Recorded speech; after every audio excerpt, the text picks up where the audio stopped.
on DD India.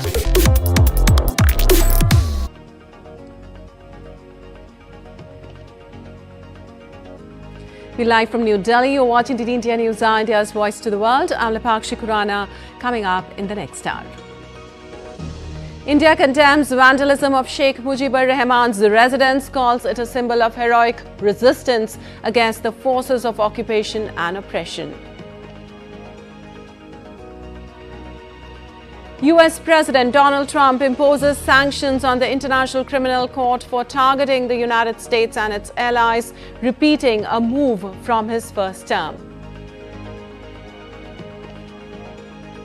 Call for peace and end to crisis in DR Congo gain traction. UN calls for mediation even as African leaders are set to hold joint summit in Tanzania on Saturday. UN Human Rights Council's special session today. Liverpool set up League Cup final with Newcastle after thrashing Tottenham Hotspur 4-0 at Anfield.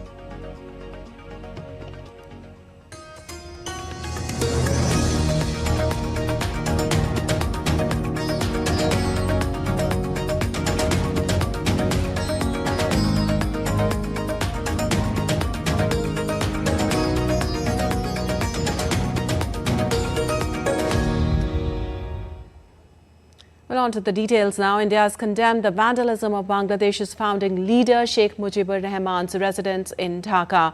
Responding to media queries regarding destruction of the historic residence of Sheikh Mujibur Rahman, India's External Affairs Ministry said it is regrettable that the historic residence of Sheikh Mujibur Rahman, a symbol of the heroic resistance of the people of Bangladesh against the forces of occupation and oppression, was destroyed on February 5th. 2025. Further, the ministry added that all those who value the freedom struggle that nurtured Bangla identity and pride are aware of the importance of this residence for the national consciousness of Bangladesh. This act of vandalism should be strongly condemned. Well, tensions are running high in Bangladesh as supporters and opponents of ousted former Prime Minister Sheikh Hasina clashed over the remains of a historic building linked to her family. On Wednesday, violent protest erupted and mob vandalized the residence of Rahman in Dhaka. Here's more on this report.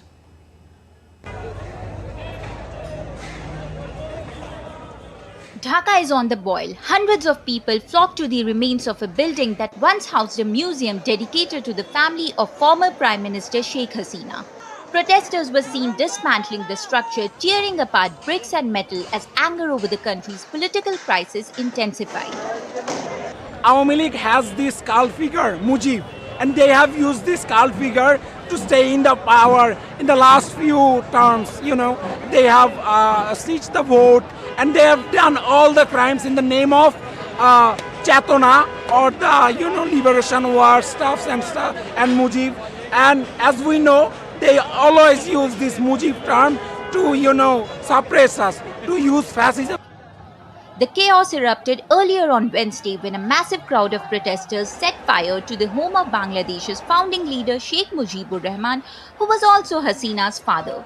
The attack came shortly after Hasina delivered a fiery speech on social media urging her supporters to rise against the interim government. Why don't you, Hasina, leave us in peace? You and your people looted and emptied the entire country. Now live in luxury as per your wish. Why are you trying to incite Bangladeshi people again? In response, Hasina strongly condemned the attack on her father's residence, calling it a blatant act of political violence. She accused the interim government of failing to protect historical landmarks and vowed to fight back against what she described as an attempt to erase her family's legacy. As Bangladesh grapples with escalating unrest, the situation remains volatile. With deep political divisions and rising tensions, all eyes are on the interim government's next move to restore order. Bureau Report, DD India. Well, moving on to the United States, where President Donald Trump has signed an executive order sanctioning the International Criminal Court, accusing it of illegitimate and baseless actions targeting America and Israel. The measure places financial and visa restrictions on individuals and their families who assist in ICC investigations of American citizens or allies. In January, the U.S. House of Representatives voted to sanction the ICC after it issued an arrest warrant for Israeli Prime Minister Benjamin Netanyahu over war crimes, allegations in Gaza, which Israel denies. Well, the ICC also issued a warrant for a Hamas commander. The White House accused the ICC of placing constraints on Israel's right to self-defense, while accusing the body of ignoring Iran and anti-Israel groups. Trump's signing of the executive order came as Netanyahu was visiting Washington. Trump's order said the ICC's recent actions set a dangerous precedent that endangered Americans by exposing them to harassment, abuse, and possible arrest. And a U.S. judge has temporarily halted President Donald Trump's plan, offering incentives to accept a buyout and resign their post before a Thursday midnight deadline. Federal judge said the plan would be paused until a hearing on Monday, when he could determine the merits of a lawsuit filed by federal employee unions. The offer is part of an ongoing effort by the Trump administration to cut government spending and bureaucracy. Well, the White House says more than 40,000 employees have accepted the offer to resign in exchange for pay until 30th September. A lawyer for the Justice Department said federal employees would be notified that the deadline had been paused. The White House, in a statement, appeared to see the temporary halt as a way to increase the number of resignations. And U.S. President Donald Trump has also signed a series of executive orders and taken other actions since his inauguration on the 20th of January to remake and reduce the size of the United States' 2.2 million strong federal workforce.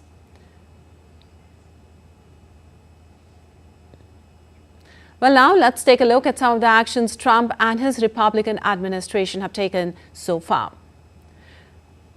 First, a buyout offers to 2.3 million civilian full-time federal workers. This includes entire workforce of the CIA and other intelligence agencies.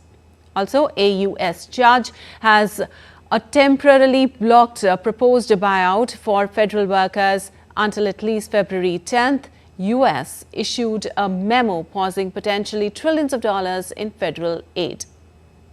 Also, a federal judge temporarily halted the directive and then extended that pause. Trump had fired 17 inspectors general at multiple government agencies. Trump also ordered federal workers back to the office full-time. He issued a freeze on federal hiring. Also, all pending environmental litigation halted. Well, Trump also ordered a review of the Federal Emergency Management Agency, and Trump has accused FEMA of bungling emergency relief efforts. Also, the heads of the U.S. Coast Guard and Transportation Security Administration fired. Trump also signed an order calling for the elimination of government diversity programs. He also signed orders to remove DEI directives from the military. Also, Trump has moved to merge U.S. aid with the State Department move to effectively dismantle the agency as an independent entity. Well, U.S. Marines on Thursday stretched out the barbed wire cross-border fence separating the United States and Mexico. A crew of about 30 Marines placed barbed wire on the U.S. side of a wall that borders the La Libertad neighborhood in Tijuana. Now, in this region, the border is marked by two walls built with steel columns, and the barbed wire was placed on the wall closest to Mexican territory. Earlier, President Donald Trump threatened Mexico with 25% tariffs, but pushed the rollout back a month in exchange for promises to tackle drugs and immigration. Now, Mexico agreed to deploy 10,000 National Guard troops to the border in exchange.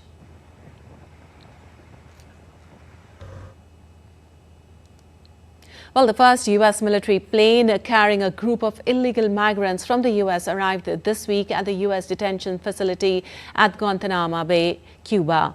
Around 10 migrants were transported to Guantanamo Bay on a military aircraft. The Trump administration stated that the flight carried alleged members of the Venezuelan gang Tren de Aragua, but did not disclose specific charges or convictions. Now, it's part of President Donald Trump's pledge to deport migrants to the naval base. The move was strongly rejected by Cuban authorities. Also, Trump has recaptured the White House, promising a broad immigration crackdown and record deportations. Meanwhile, nearly 680 undocumented Peruvians detained in the United States await deportation in the coming weeks. The Peruvian embassy in Washington reported that as of February 5th, 340 Peruvians have deportation orders and 343 are awaiting possible deportation orders. According to the Peruvian Foreign Ministry, approximately 320,000 Peruvians live illegally in the U.S. out of over 1 million residing in the country. Well, since 2022, when Peru and the U.S. signed an agreement on handling undocumented individuals, the U.S. has deported around 12,080 Peruvians.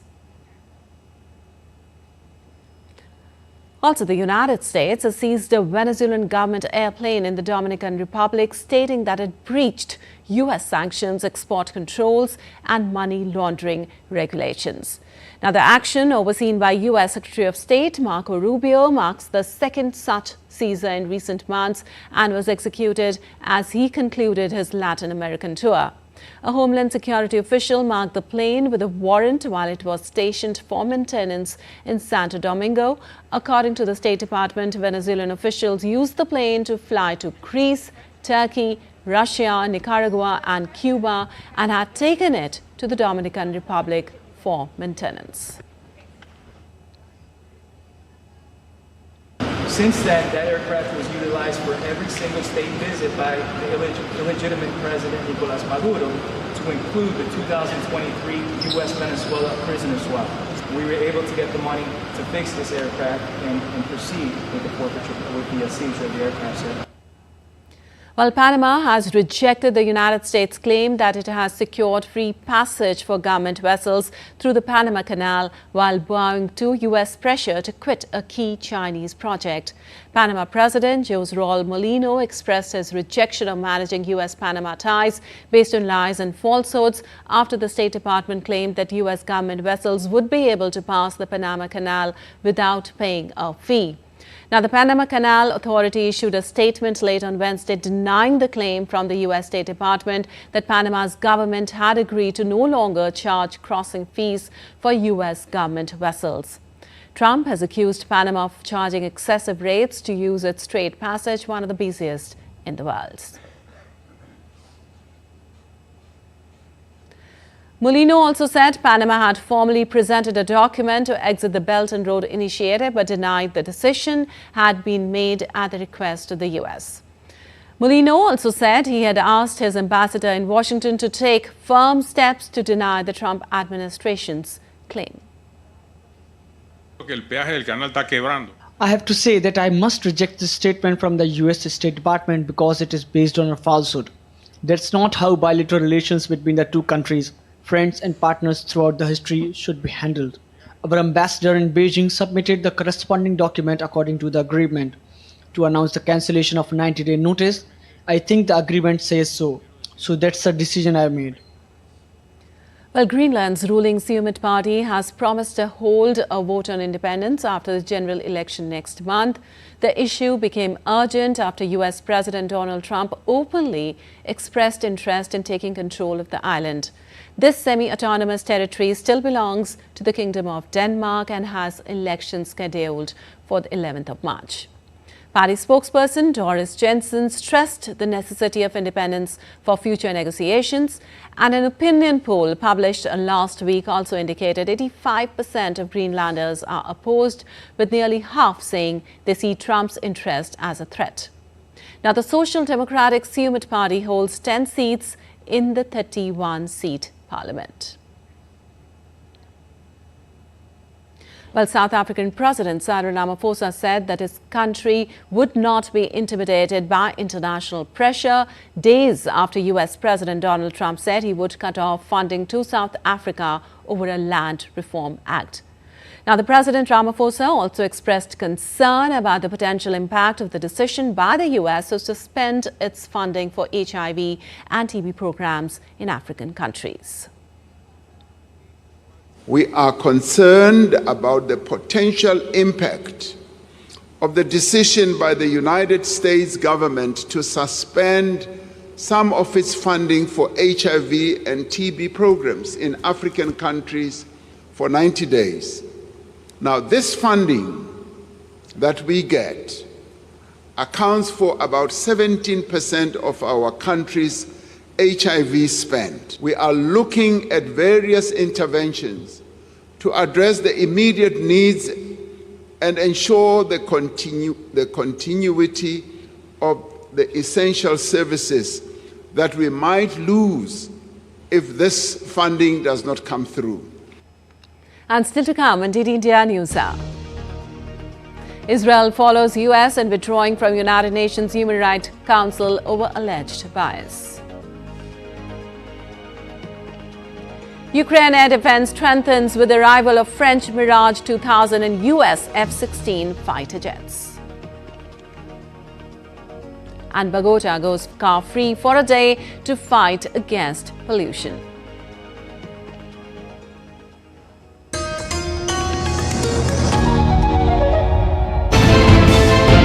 Geopolitics and trade deals. Economic challenges amid development.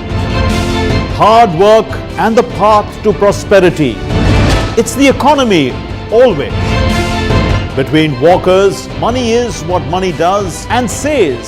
Supply creates its own demand. Between the bulls pulls and bears tears.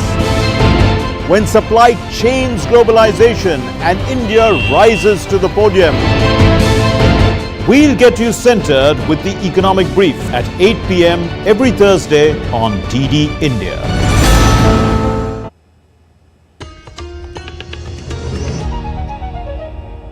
Welcome back. You're watching DD India News. I'm Lipakshi Kuran, and moving on. Israel has informed the United Nations Human Rights Council that it will follow the United States in withdrawing its participation, the ambassador to the UN in Geneva said on Thursday.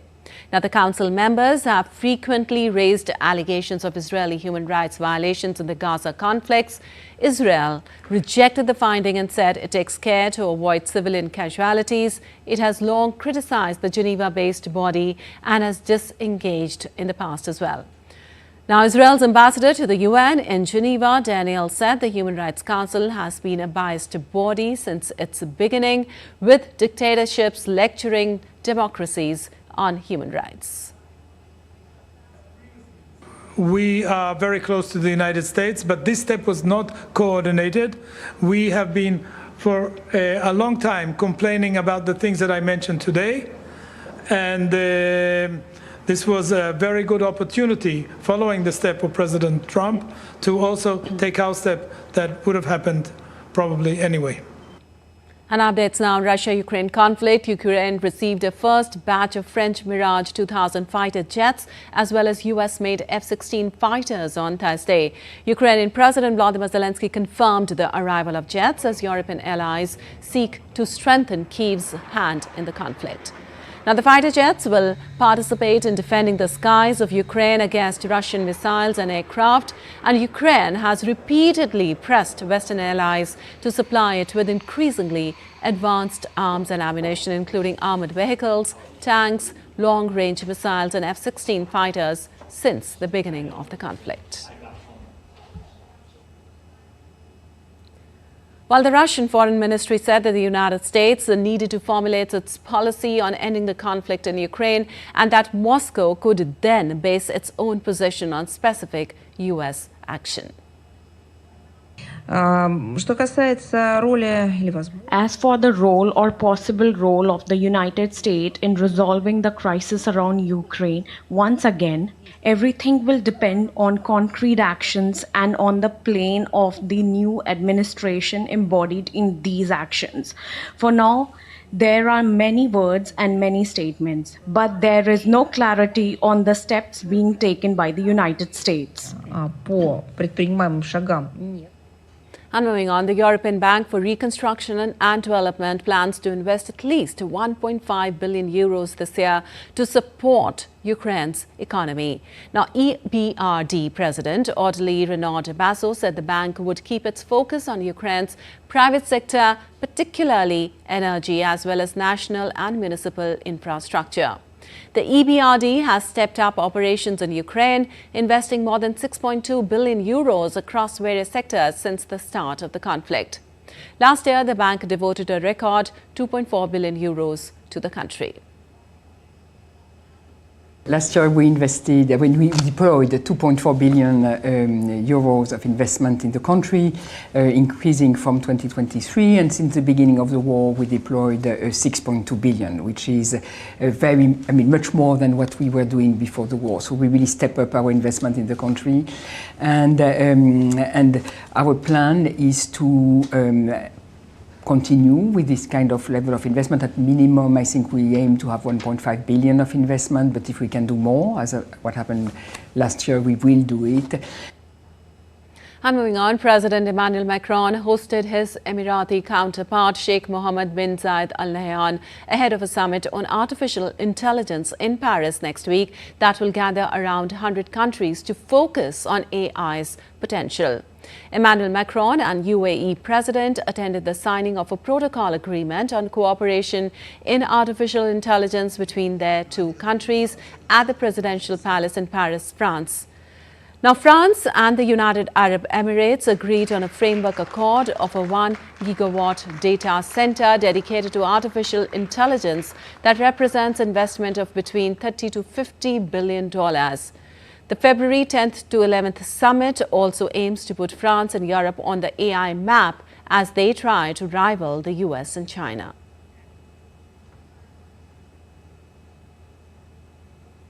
Well, United Nations Secretary General Antonio Guterres has urged for mediation in the escalating Eastern Congo crisis. Now, Guterres called for an immediate end to the hostilities, urging all players to act together for peace while reiterating the conflict risked engulfing the entire region.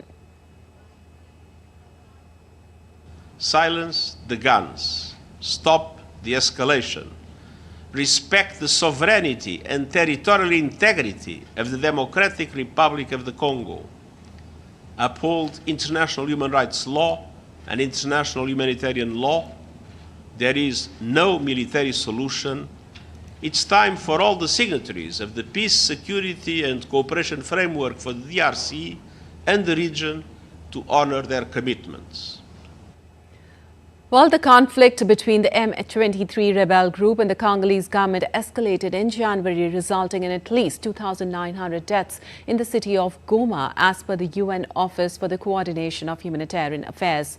Now, Congo is seeking a UN Human Rights Council investigation into alleged rights violations in Goma.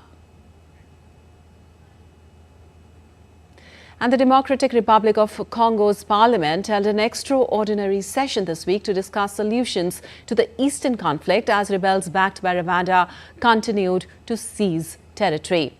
The National Assembly has worked tirelessly to prepare proposals for President Felix Tshisekedi ahead of a regional summit in Tanzania starting on Friday, which he is likely to attend alongside Rwanda's President Paul Kagame.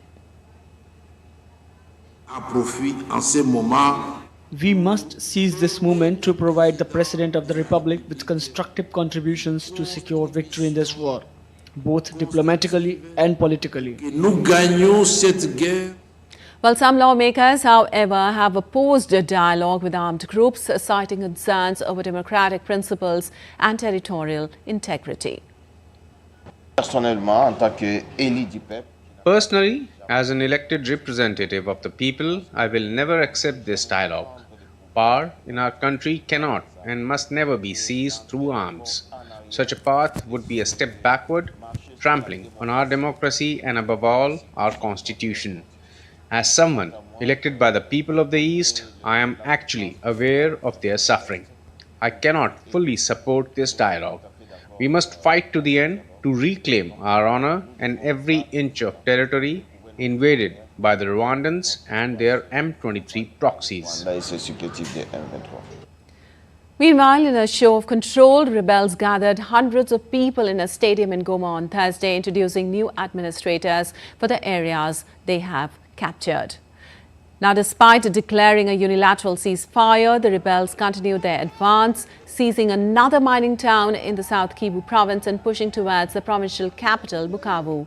The advance came after the rebels took control of Goma, the largest city in eastern Congo, last week.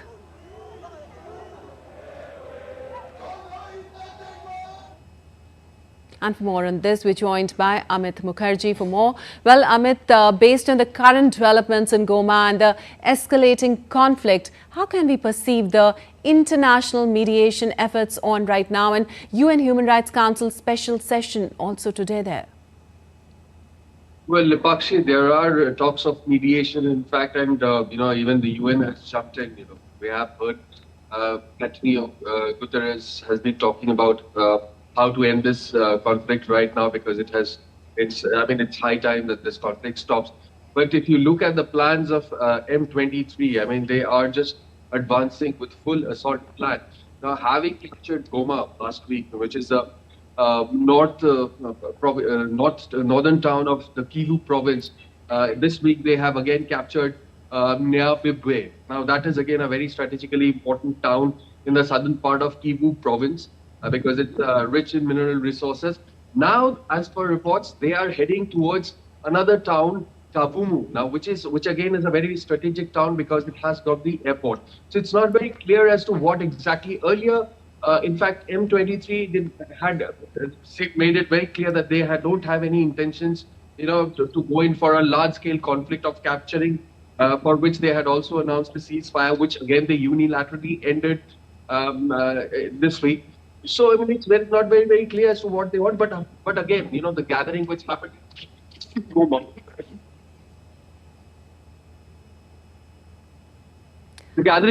in Goma, they made it very, very clear that they want to liberate the entire Congo, and they want to topple the government and drive President Felix Tshisekedi out of Congo. Now, this is a very, very critical situation right now, and when mediations are happening, a lot of talks are happening. But again, all those mediators, including Kenya and Angola, who are part of this, although they are making statements, Congo has made it very, very clear these are all tall talks and nothing is coming on paper, on the ground. All right, Amit, thank you so much for all that insight.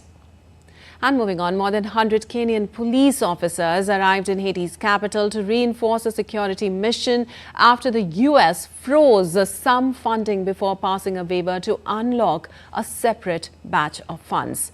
A contingent of 144 Kenyan officers touched down in Port-au-Prince on Thursday, with Kenyan President William Ruto adding he had spoken to US Secretary of State Marco Rubio about the mission. The mission is being led by Kenya, which deployed nearly 400 police in the middle of the last year, far short of the 1,000 it had promised. The police were later joined by Jamaican personnel as well as officers from Belize and El Salvador.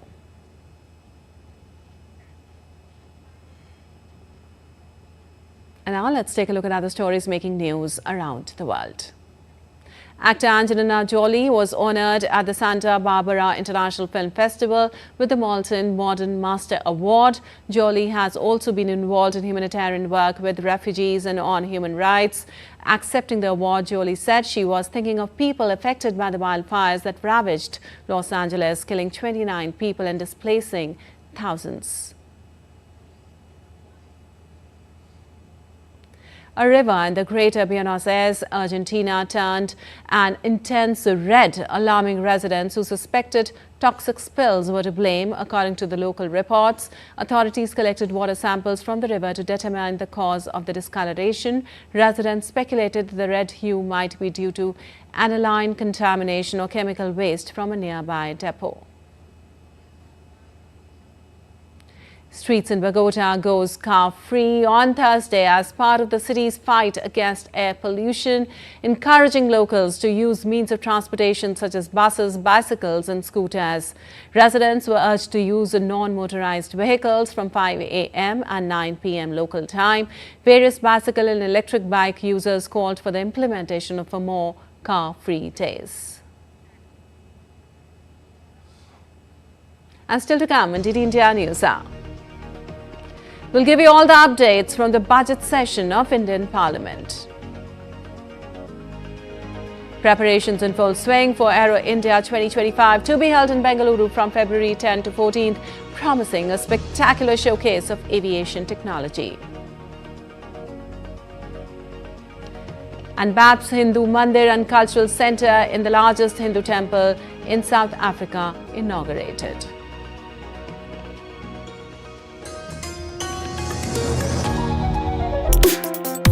Complex issues, hidden agendas, twists and turns, strategic games. We think all dots are linked, we just need to connect them. Join me every week as I connect the dots to unravel hidden designs in statecraft, mysteries and decode issues that matter to you. Watch Connecting the Dots with me at these times on DD India.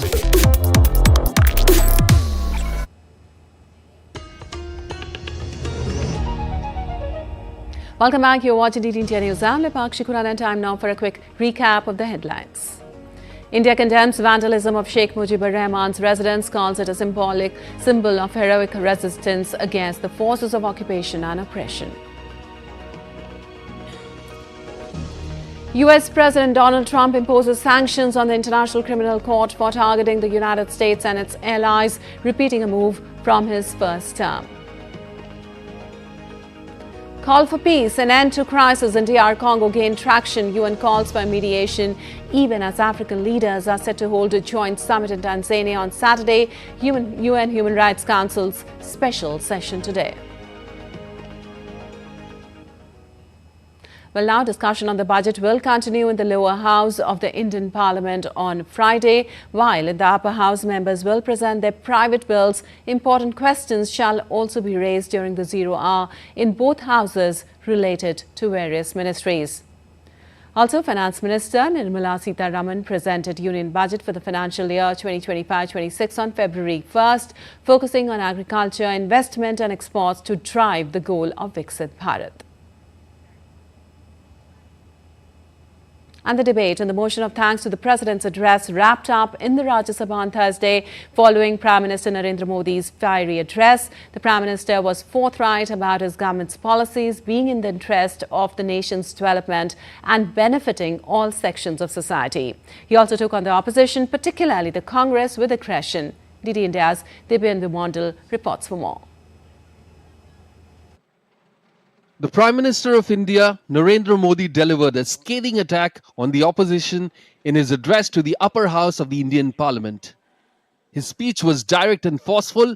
He slammed the Congress party, accused it of prioritizing family over development.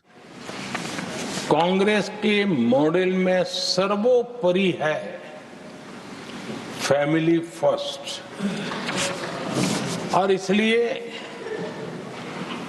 उनकी नीति रीति उनकी वाणी उनका वर्तन उस एक चीज को संभालने में ही खपता रहा है.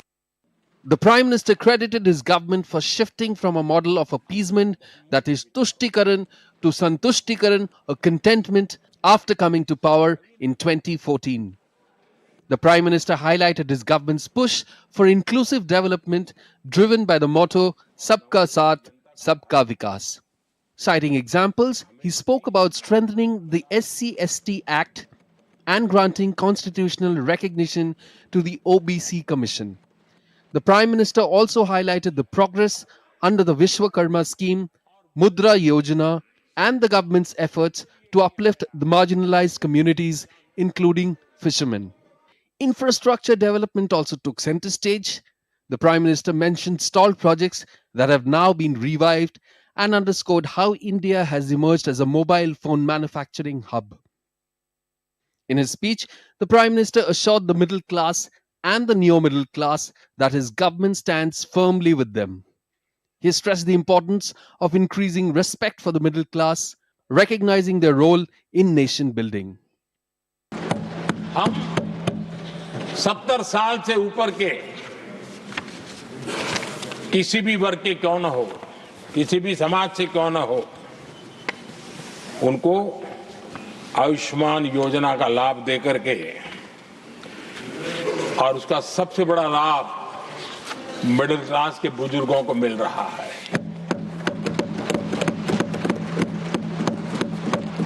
आदरणीय सभापति जी, हमने देश में 4 करोड़ घर बनाकर हमारे देशवासियों को दिए, जिसमें से 1 करोड़ से ज्यादा घर शहरों में बने हैं। हमने घर खरीदने वालों के साथ बहुत बड़ा फ्रॉड हुआ करता था, उनको सुरक्षा देना बहुत जरूरी था और इसी सदन में हमने रेरा का कानून बनाया है, जो आज मध्यम वर्ग के घर के सपने के खिलाफ जो रुकावटें थी उसको दूर करने एक महत्वपूर्ण हथियार बना है।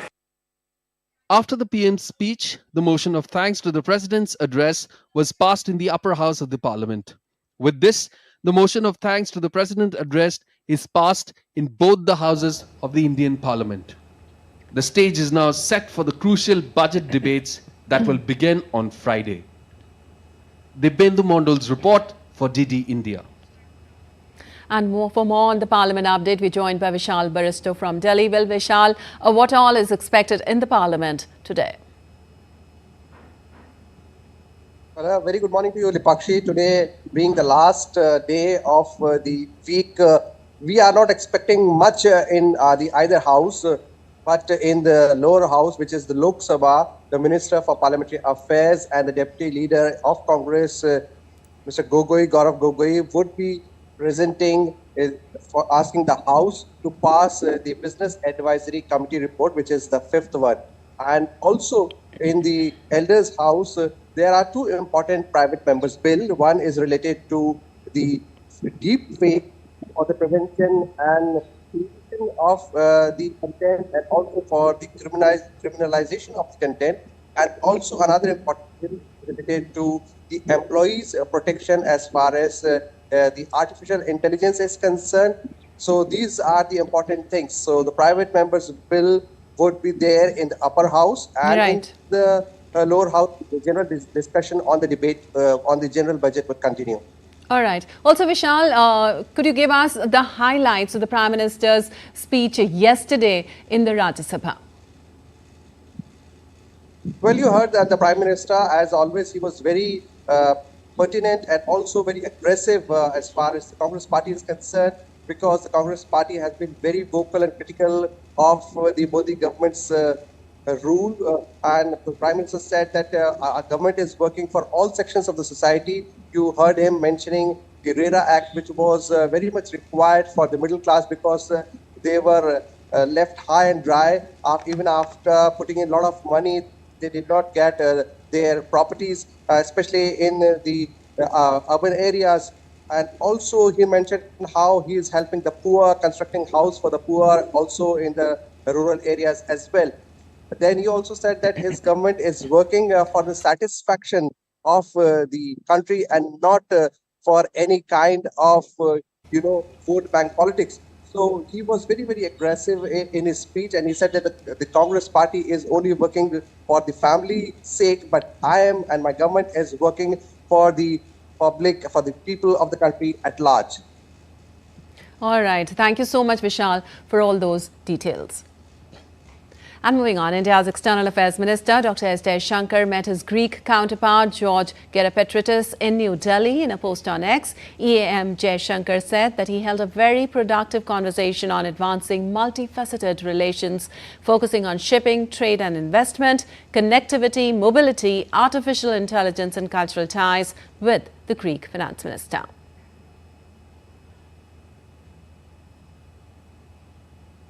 And Reserve Bank of India Governor Sanjay Malhotra to issue a monetary policy statement. The key announcement regarding the decisions made during this meeting will be delivered by RBI Governor Sanjay Malhotra on February 7th.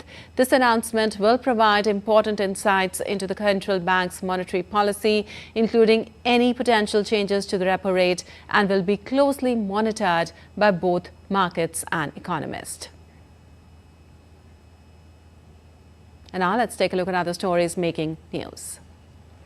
The Health Department of Maharashtra has identified 173 suspected cases of Guillain-Barré syndrome with 140 confirmed diagnoses and 1 death reported. The particular syndrome leads to muscle weakness and in severe instances paralysis. Pune has been the hardest hit by the outbreak, causing significant concern among health officials and residents alike. Efforts are underway to manage and contain the spread of GBS in the state.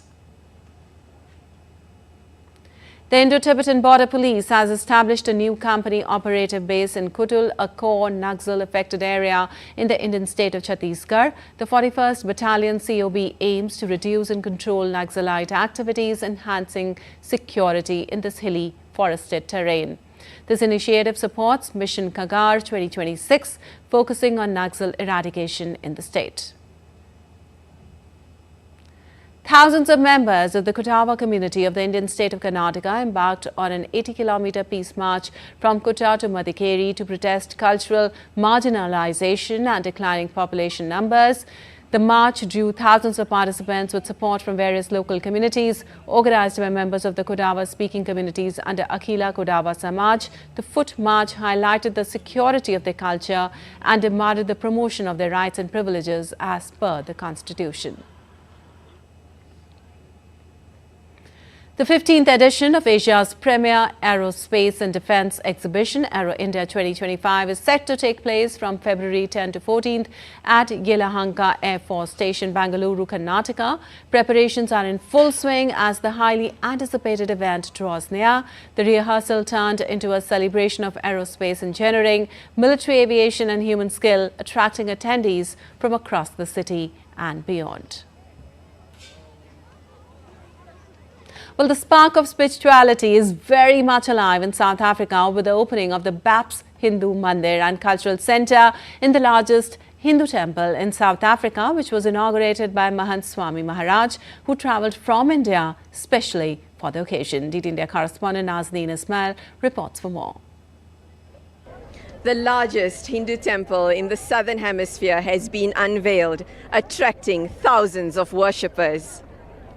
Led by Mahant Swami Maharaj, the 92-year-old spiritual leader of the Bocha Sanwasi Akshar Purushottam Swaminarayan Sanstha, known as BAPS, who travelled from India for the occasion, the temple aims to promote intercultural dialogue and prayer.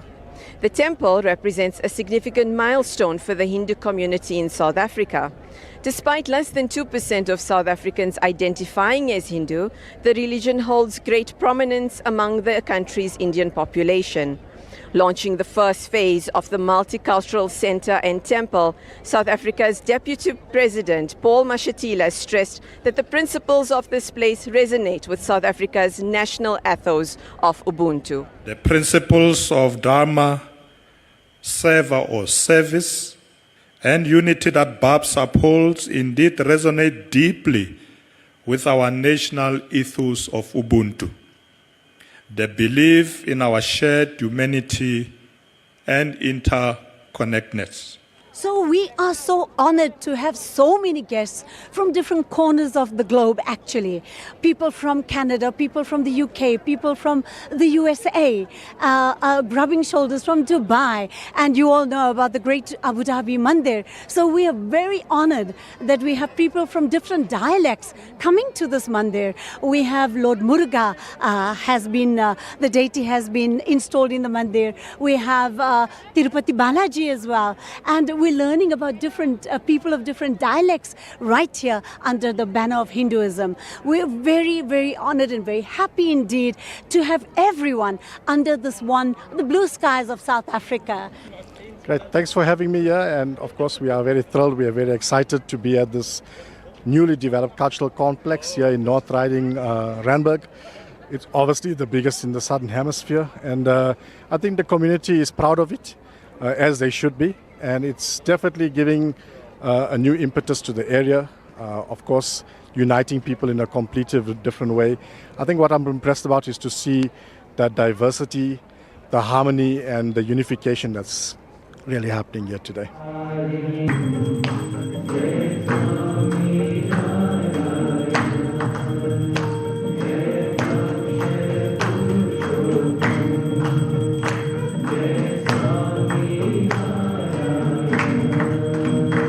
Devotees were fortunate to seek blessings from Swamiji as he filed past the congregation in a special ceremony.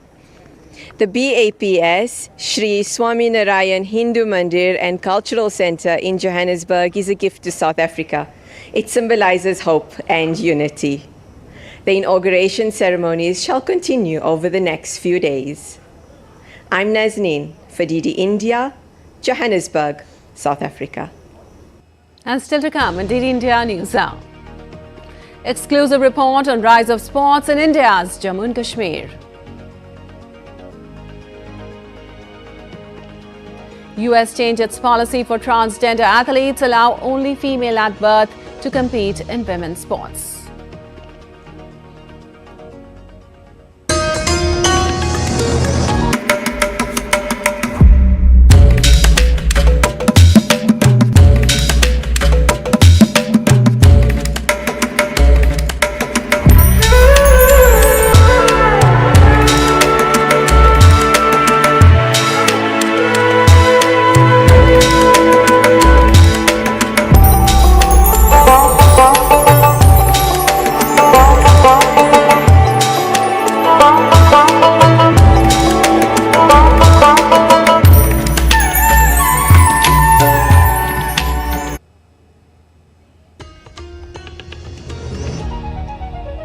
Welcome back. You're watching DD India News. I'm Lipakshi Khurana, and now updates from the Mahakumbh, the largest gathering of humans anywhere on the planet.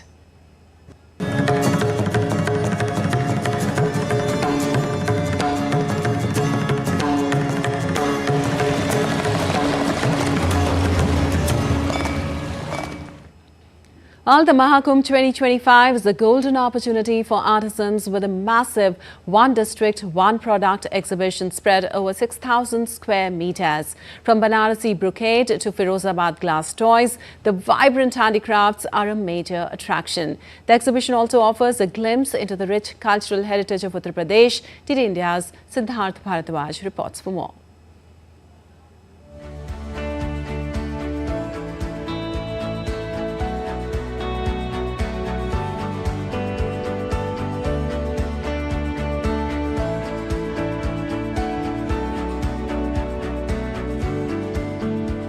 Whether it's about famous bats from Meerut or carpets from Badohi or in fact wooden work from Chitrakoot, there is one place for everything, and it is One District, One Product exhibition, which is here grabbing eyeballs in Prayagraj Mahakumbh Mela 2025. People from all around the world are coming here to see the diversity of Uttar Pradesh and to actually purchase the famous products from each district. According to an estimation, there are about 2,000 to 3,000 people, or perhaps little more than that, who are coming in this ODOP exhibition every day to see the diverse products, to see the diverse cultures. We have came here to the Mahakumbh and we are having a very, very great time.